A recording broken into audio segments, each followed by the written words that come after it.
What's up everybody, welcome back. Glad you're joining me. It's been a couple of weeks since I've done a video and decided today I was going to get into a couple of little tips and tricks that I've learned about the CK series tractor over the, I've had this thing a little bit over 3 years now. So just a few little things. I've had some of these things in other videos, but I thought maybe I would just put a video together to share some of the little tips and tricks that I've learned, you know, to make things work a little smoother or, you know, better. Some of them are sort of maintenance kind of things, but not the general things that, you know, grease fittings and stuff like that. These are just other little oddball things, so to speak, that I wanted to talk about. So let's get in close. We'll start up at the front, and I'll show you a few things I've talking about. Some of these things I've learned reading on tractor forums and things where other people have experienced things or do's and don'ts. Some of the things I've kind of learned on myself and you know, some in other videos. So it's a good thing about this kind of YouTube and other forums, being able to share information to you know, help make life easier. All right, one thing I've heard a lot of people and read and seen in the forums about these front wheel assemblies with the four-wheel drive and having problems, you know, with them leaking. You know, one thing is, I think most everybody has agreed that the fluid that comes in that front axle is not like your standard 80-90 gear oil, 80-90 weight gear oil. I guess it's been described almost more like hydraulic fluid. It's very thin, and so most everything I've read recommends that you go ahead and change that front differential oil there. And I think the other thing too is I'm not sure they fill it completely. I know on my tractor, and I read a lot of other things, that it seemed like it was low from the dealer or from the factory. But anyway, at the 50-hour service, I went ahead and drained that out and put a good quality 80-90 weight gear oil in there, and have had no issues. But one thing that I've read a lot of people talking about is getting dirt right down there. You got like a little ring right there. So what I try to do, and instead of letting dirt and mud accumulate, you hit that with the water hose a little bit as you're washing it. But I keep a little blower on the tractor here, my little Craftsman blower that I'll use to blow off when I'm bush hogging or whatever. So every now and then, when I'm just blowing off the tractor, I'll just stick that thing down in there, get it,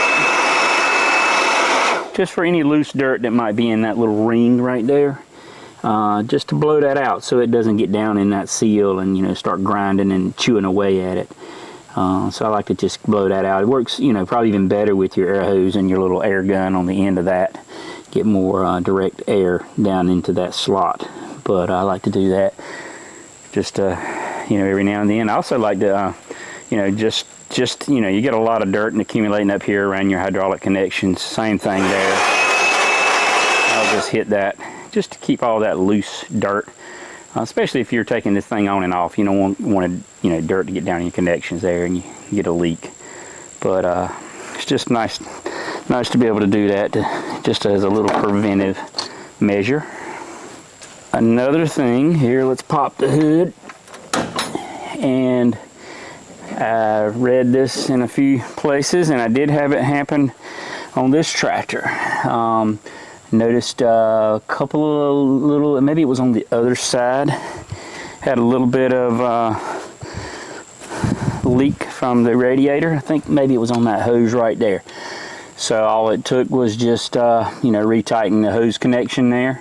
So that's something to look for, on your tractor. Just kind of inspect under that hood every once in a while, and maybe up top you got your connections up there as well. Maybe just tighten up on those radiator hoses to make sure everything stays secure there.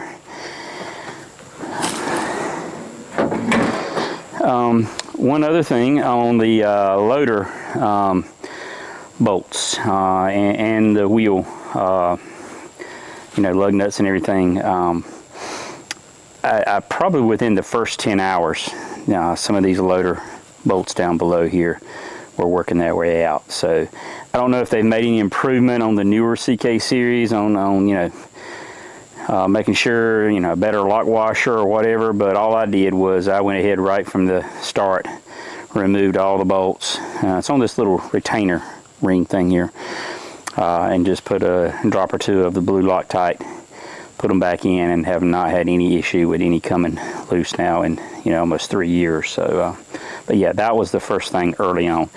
I have not had any issues with, read a lot of things where people have had lug nuts, front and rear, come loose. You see I do have the little paint marks.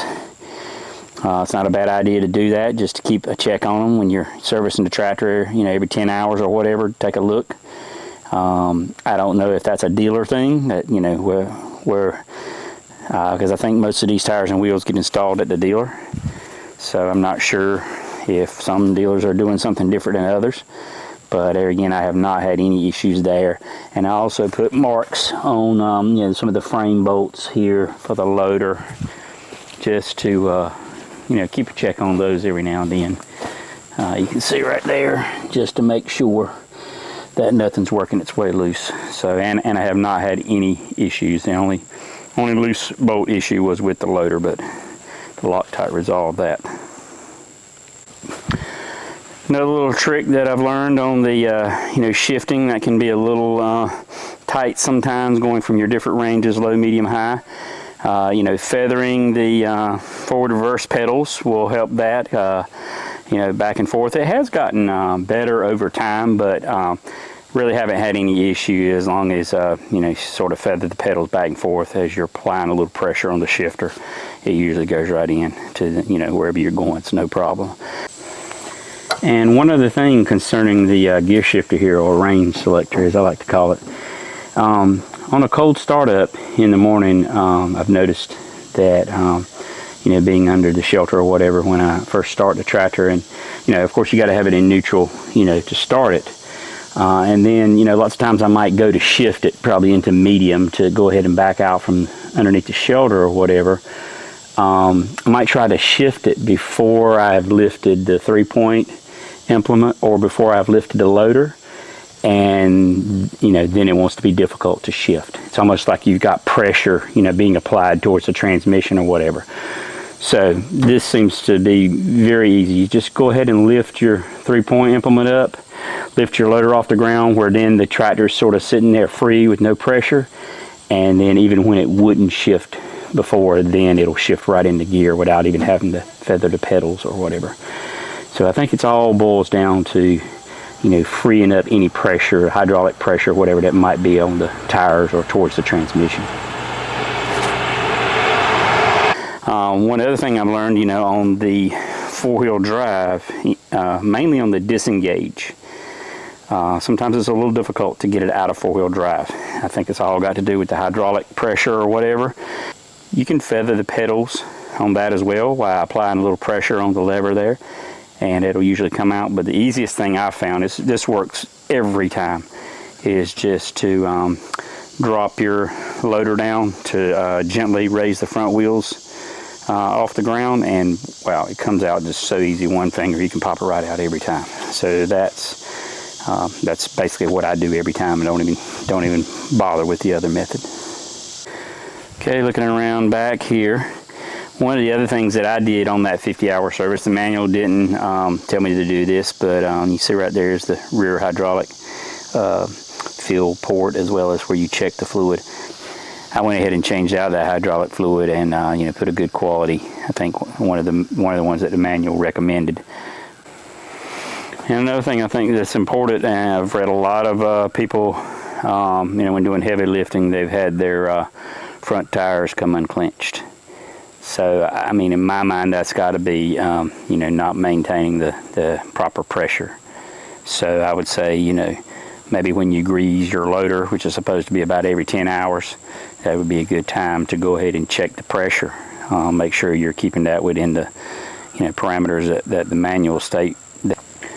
Maybe that will prevent you from, you know, unclenching the tire when, you know, lifting those heavier items.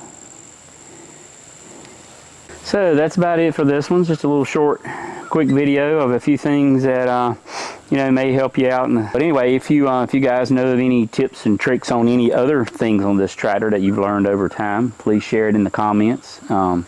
Anyway, I really appreciate you guys joining me. Hit that like and subscribe, and we'll catch you next time.